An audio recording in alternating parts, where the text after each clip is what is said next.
English कैसे सीखें YouTube channel में आपका स्वागत है। इस क्लास में हम इस स्टोरी के एक एक वर्ड का उच्चारण लिखकर इसे ट्रांसलेट करेंगे और इसकी वर्ड मीनिंग आपको लिख कर बताएंगे। लिखने से वो वर्ड मीनिंग आपके दिमाग में ज़्यादा समय तक रहेगी और साथ में हम आपको ग्रामर से जुड़ी, टेंस से जुड़ी छोटी छोटी बातें भी बताएंगे, जिससे आपको इंग्लिश लिखना, पढ़ना, बोलना और समझना और अच्छे से आने लगेगा। इस वीडियो में मैं शब्दों के उच्चारण को लिखता हुआ चलूंगा, जिससे आप आसानी से इंग्लिश पढ़ सकें और आपका उच्चारण का कंफ्यूजन दूर हो, और उसी के साथ मैं इसकी वर्ड मीनिंग भी लिखते हुए चलूंगा, जिससे आपको पूरी स्टोरी अच्छे से समझ में आए और आपकी वोकैबुलरी, वर्ड पावर और अच्छी हो। इसी के साथ आप कर दीजिए इस वीडियो को लाइक और मैं करता हूं शुरू। इंग्लिश रीडिंग,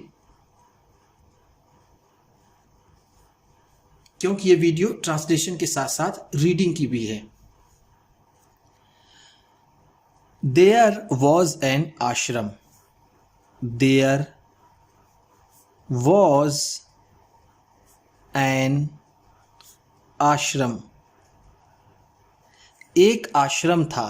वॉज का मतलब है था, एन का मतलब एक, और आश्रम का मतलब जैसा हम जानते हैं आश्रम। ध्यान दीजिएगा, एन का यूज कहाँ होता है। एन का यूज होता है जब उसके आगे का वर्ड, उसके आगे का जो शब्द है, उसकी ध्वनि हिंदी के स्वरों से शुरू होती है, जैसे आ, इ, ई, ए, ओ, अन, आ। तो यहाँ पर ये आश्रम है। आश्रम शुरू हो रहा है किससे? आ से। अगर आपको कोई कंफ्यूजन है तो आप उसे हिंदी में लिख लीजिए वो वर्ड। जैसे यहाँ पर ये आश्रम लिखा है तो ये आ है, तो आ है तो यहाँ पर एन होगा। ठीक, ऊ होगा तब भी एन होगा। तो इस तरह से हम आसानी से ए और एन का यूज कर सकते हैं। एक आश्रम था। इन a village. In a village, एक गांव में। इन का मतलब है में, आ का मतलब एक, विलेज का मतलब गांव। एक गांव में एक आश्रम था। Many children lived. Many children lived, बहुत से बच्चे रहा करते थे। मेनी का मतलब है बहुत से, चिल्ड्रेन का मतलब बच्चे, लिव्ड का मतलब रहते थे। चाइल्ड का मतलब होता है बच्चा, चिल्ड्रेन का मतलब बच्चे। इन द आश्रम। इन द आश्रम, आश्रम में बहुत से बच्चे आश्रम में रहा करते थे। With their Guru. With their गुरु, अपने गुरु के साथ। विथ का मतलब है साथ, देयर का मतलब अपने। The Guru taught them.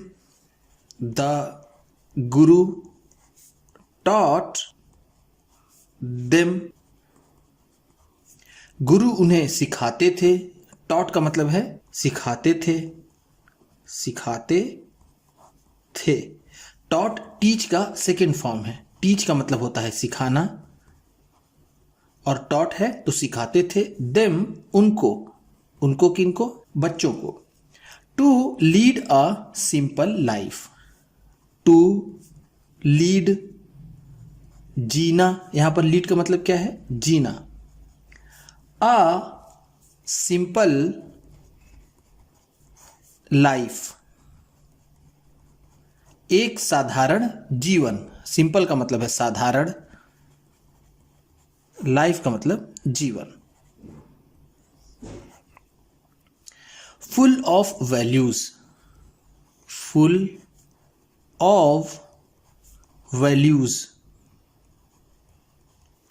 मूल्यों से भरा हुआ।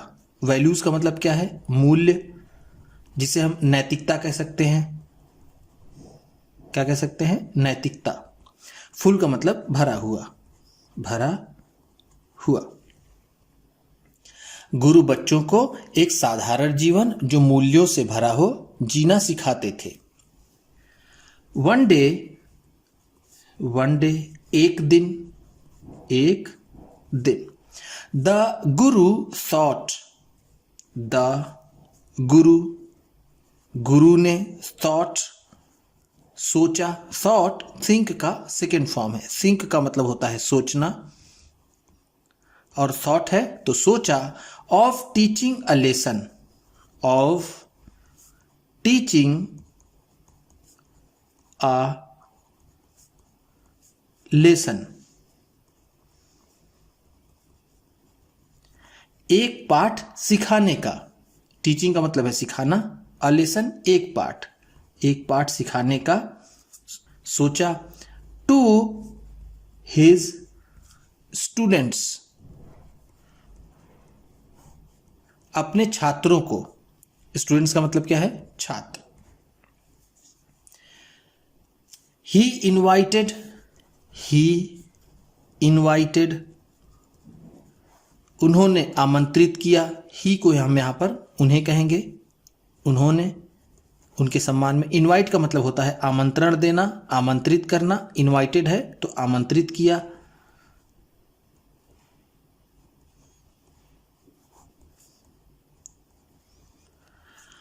All his students, all his students, अपने सभी छात्रों को। ऑल का मतलब है सभी, हिज स्टूडेंट्स अपने छात्रों को। फॉर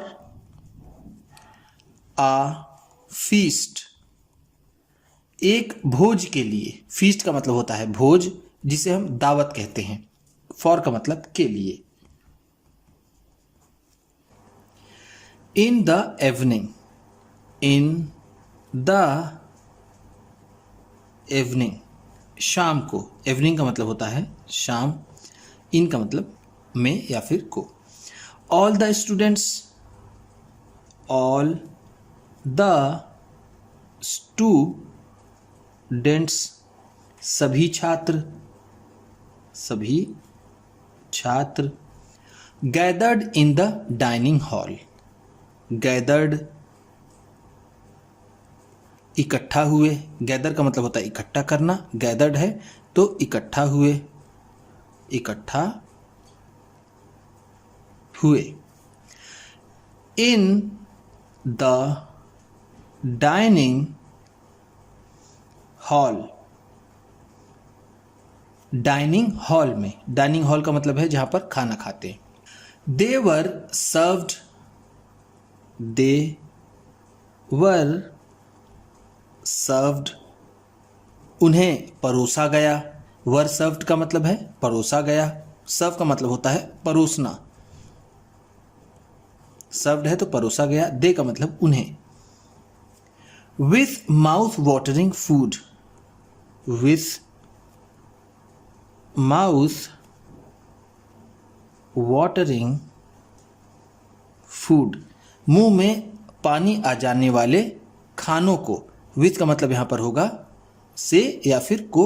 माउथ वाटरिंग का मतलब है मुंह में पानी लाने वाला, मुंह में पानी लाने वाला। फूड का मतलब खाना। Then the Guru announced, then तब या फिर। द गुरु, गुरु ने। अनाउंस्ड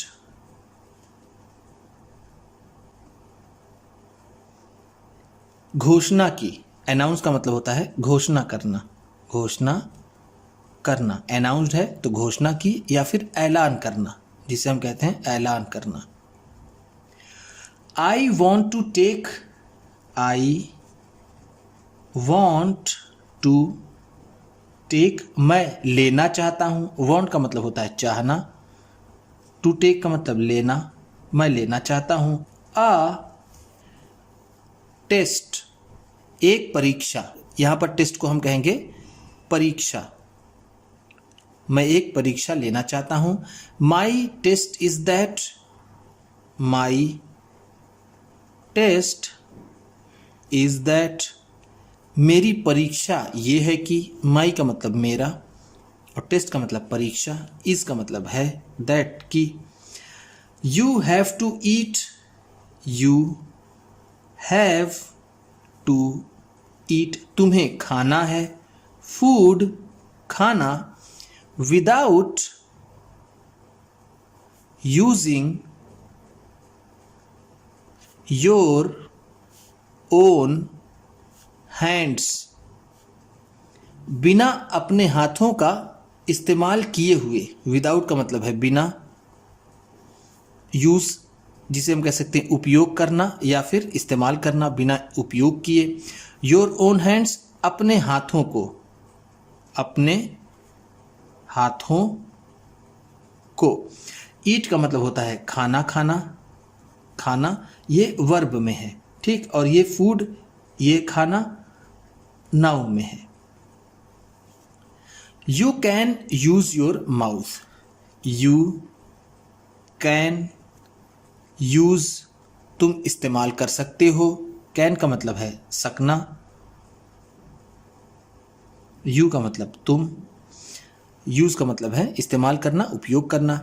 योर माउथ अपना मुंह, योर का मतलब है तुम्हारा या फिर अपना, माउथ का मतलब मुंह। बट लेकिन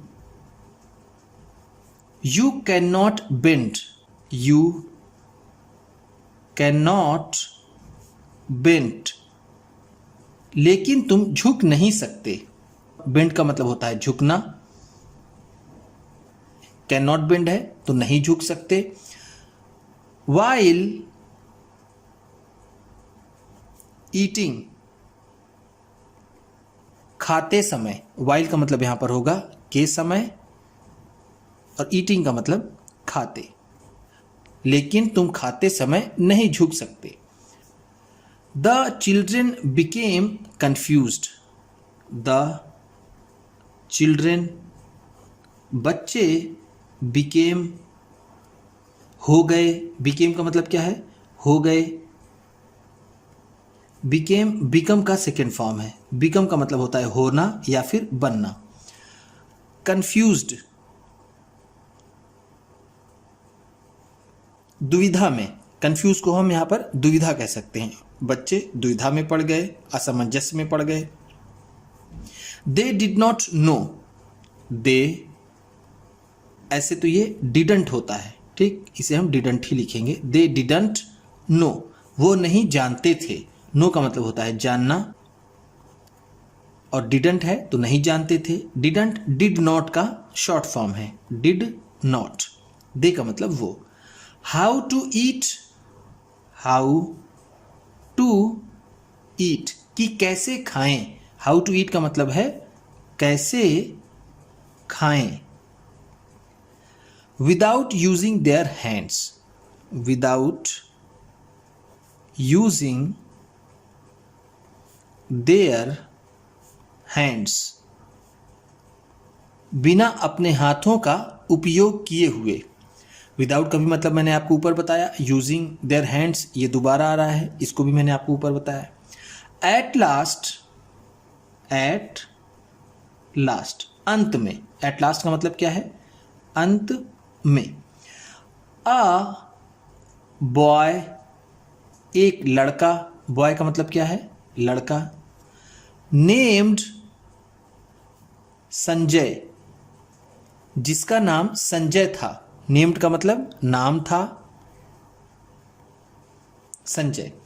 came up with an idea, came up आगे आया, केम अप का मतलब होगा आगे आया। विथ एन आइडिया एक विचार के साथ। आइडिया का मतलब क्या है विचार या फिर उपाय के साथ, वो एक उपाय के साथ आया। फ्रेंड्स दोस्तों, फ्रेंड्स का मतलब है दोस्तों। We are not suppose to use our hands, we are not supposed to use, use करने के लिए नहीं कहा गया है। आर हैंड्स अपने हाथों को, टू ईट खाने के लिए, बट लेकिन वी कैन यूज़ लेकिन हम यूज़ कर सकते हैं, लेकिन हम इस्तेमाल कर सकते हैं, उपयोग कर सकते हैं। अदर्स हैंड्स, दूसरे के हाथों को। अदर्स का मतलब है दूसरे के, दूसरे के, हैंड्स का मतलब हाथों को। राइट, ठीक, ये बात सही है। दिस वे, दिस वे, इस तरह। दिस वे का मतलब क्या है? इस तरह। We can help, we can help, हम मदद कर सकते हैं। हेल्प का मतलब होता है मदद करना, मदद करना। ईच अदर, एक दूसरे की। टू ईट द फूड, खाने को खाने में। इस तरह से खाने को खाने में हम एक दूसरे की मदद कर सकते हैं। ही सेड, उसने कहा, यानी उस लड़के संजय ने कहा। सून, जल्द ही। सून का मतलब है जल्द ही। दे स्टार्टेड, उन्होंने शुरू कर दिया। दे का मतलब है उन्होंने, स्टार्टेड का मतलब शुरू कर दिया, शुरू कर दिया। Feeding each other, feeding each other, एक दूसरे को खिलाना। फीड का मतलब होता है खिलाना। ईच अदर, एक दूसरे को, एक दूसरे को। एंड, और। फिनिश्ड, खत्म कर दिया। फिनिश का मतलब होता है खत्म करना। द फूड, खाने को, और खाने को खत्म कर दिया। All of them, all of them, सभी लोग, यानी सभी। ऑल ऑफ देम का मतलब होगा सभी, उनमें से सभी, यानी जितने लोग वहां पर उपस्थित थे उनमें से। बिकेम वेरी हैप्पी, बहुत खुश हो गए। बिकेम का मतलब हो गए, वेरी हैप्पी, बहुत खुश, बहुत खुश। The Guru was happy, the Guru was happy, गुरु खुश थे। हैप्पी का मतलब है खुश, वॉज का मतलब थे। टू सी, देख कर। टू सी का मतलब है देख कर। द विजडम, समझदारी। विजडम का मतलब क्या है? समझदारी। ऑफ हिज डिसाइपल्स, अपने शिष्यों की। डिसाइपल का मतलब होता है शिष्य। ध्यान दीजिएगा, स्टूडेंट का मतलब होता है छात्र, डिसाइपल का मतलब होता है शिष्य। अपने शिष्यों की समझदारी देखकर गुरु खुश हुए। ही प्रेज्ड, उन्होंने प्रशंसा की। प्रेज का मतलब होता है प्रशंसा करना या फिर तारीफ करना, प्रशंसा करना। हिज डिसाइपल्स, अपने शिष्यों की। फॉर हेल्पिंग, मदद करने के लिए। ईच अदर, एक दूसरे की। उन्होंने अपने शिष्यों की प्रशंसा की एक दूसरे की मदद करने के लिए। उम्मीद करता हूं कि इस क्लास में बताई गई वर्ड मीनिंग्स आपको अच्छी लगी होंगी। सबसे अच्छा वर्ड कौन सा लगा इसे कमेंट बॉक्स में ज़रूर बताइएगा। इसी तरह की वीडियोस के साथ साथ ढेर सारी रीडिंग की, ट्रांसलेशन की और बहुत सी इंग्लिश सीखने वाली वीडियोस पाने के लिए चैनल को सब्सक्राइब कीजिए और ये वीडियो किसी न किसी अपने एक दोस्त को, मित्र को, परिवार वाले को शेयर भी ज़रूर कर दीजिएगा। तो चलिए मिलते हैं फिर अगली वीडियो में।